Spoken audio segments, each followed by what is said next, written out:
So, Mr. Mbofana, you are at the helm of Zim Papers Radio, Star FM, Capitalk, Nyami Nyami, and Diamond FM. A lot of people still associate you with Star FM's Breakfast Club, but right now you're on Capitalk, on the Comfort Zone. But we want to rewind a little bit and go where it actually all started. Care to share with us when you actually started broadcasting? Okay, we're rewinding a lot, not just a little bit, but a lot. I started broadcasting in 1990, which is 32 years ago this year. I can't remember the exact date, but it was about this time that we're in right now. I was a student of print journalism, but through having my father, who was already at ZPC, I was able to get a slot on what was then Radio 1, and I started broadcasting while I was studying doing my journalism course in print journalism, and then I've just always been in there on and off over the years through them. Of interest to you and your audience might be that I haven't always worked in the media. My first job was actually as a print journalist, and then I was a producer presenter on Radio 1, but I worked for a long time in public relations and also as an advertising executive. In fact, up until this year, I'd worked longer in full-time in advertising than I had in broadcasting, but I'd always kept a link with broadcasting. So that's basically my story. It's been 32 years this year in broadcasting. What made you get into broadcasting? Because you were in print and you moved to broadcasting. So I'll make it a two-barrel question. What made you go into radio, and what were the major differences that you discovered between print and radio? I always wanted to be in broadcasting. I think maybe because of my father's influence. I always wanted to be in broadcasting, and I have a deep and abiding love for music, myself and my older brother. So I think that's what really motivated me, and I'm a bit of, I do talk a lot. I think you know that because you spend a lot of time, almost every day with me, So it seemed to be something natural. If I'd not gone on to broadcasting, I actually always wanted to be a lawyer, believe it or not. Really? Maybe I've still got time to do it, I don't know. But I always wanted to be a lawyer. And when that didn't happen, I went into broadcasting. Why print journalism? Why I studied print journalism when I started was when we were training in journalism, we were always told that it's easier for someone who works in print to migrate to broadcasting than it is for someone in broadcasting to migrate to print. And I've seen that happen. I think you find very few broadcasters. You find very few print journalists who have come from broadcasting, but you do find quite a few people who studied print journalism who go into broadcasting. So it was a natural, easy thing, and I wanted to keep my options open so that if I didn't do so well in broadcasting, then I can always go back to print journalism and work there. Some I still enjoy writing. I've written a lot of for a lot of publications, and the training I got in print journalism assists very much in what we do in broadcasting. What are some of your fondest memories of Radio 1?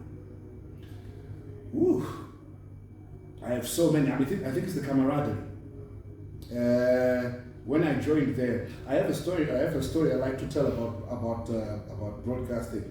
One of my seniors, my supervisors, came to me and said, "This is not for you."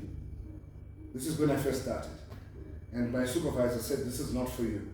I went to see my father, and I was complaining. I was like, this is what the supervisor said to me. They said I should give it up and find something else to do, and that I'm spoiled, etc., etc., etc. And my father looked at me, because I was like, I'm ready to give it up because I don't want to do this. My father looked at me and said, is this how we trained you, your mother and I? That every time something goes wrong, you give up and you run away. Go back and prove that person wrong.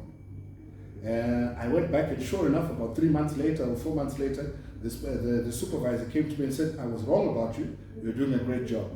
That for me is a moment I always remember, and I suppose it's a life lesson, which I tell to anybody who cares to listen. That even if somebody says you're not doing well, go back and prove them wrong. Go back and do it better. So that was the highlight for me at Radio 1, yes.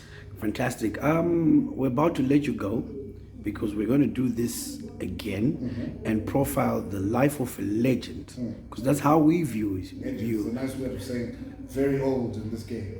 Well, old, getting old and having some grays is a gift these days. Yes. So, but some of the names, the luminaries that you worked with, especially for Radio 1, we know that through all these years from 1990, you've worked with some of the greatest people in broadcasting in Zimbabwe. But we want to keep it at Radio 1 for now. Yeah.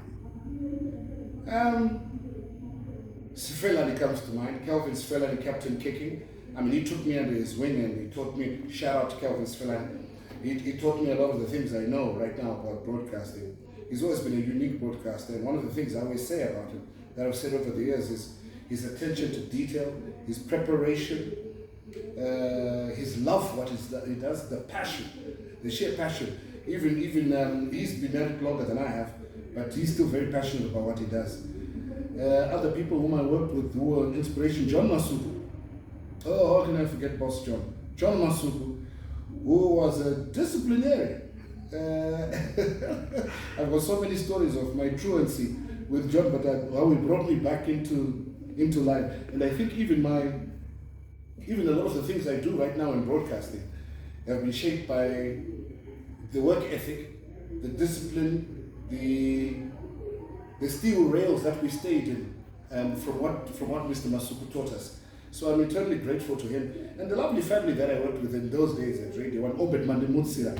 How can I forget my boss, Obed Mandemutsira, and his lovely wife Lily? They were actually wonderful, and they, when I was younger, I was a lot wilder than I am now. And they were very, very patient with me, and they helped me along. There's so many other names whom I'm forgetting, some of them in the background, some of them not even people in the front. The guys in the library, as an example. At that time, we used to have a library. And those guys would give me feedback all the time. They'd be listening and even take notes. People like the late Norma Tserele, people like Eric Colosa, people like Silas Mulambo, Jethro Demambi, who were really like mentors, who stepped in and really did a good job. So there's so many people to thank. So many people that I remember from my time at Radio 1. And it was a wonderful, wonderful working family environment. And I appreciate the time that I spent there. Being a broadcaster is like you're always in the public eye. And we do know that listeners and lots of other stakeholders always have something to say about what you do. Untrained, trained, experienced, music lovers, radio lovers. So there's a lot of criticism that is bound to come when you're broadcasting. What lessons have you learned about taking in criticism, and what would you like to say to broadcasters here today about criticism in broadcasting? Okay. The very first thing I'd like to say is you have to develop a thick skin. Because you put yourself out there and you're in the public domain, you can't take criticism personally. In fact, let it help you to grow and be better, because everybody's got valid criticism. The second thing, which is a mistake I find a lot of other broadcasters make, is trying to tell people about what they should be. I think you really should reflect what people are about, identify your audience, know what they're about, and hold a mirror up to them. I like to use this analogy a lot.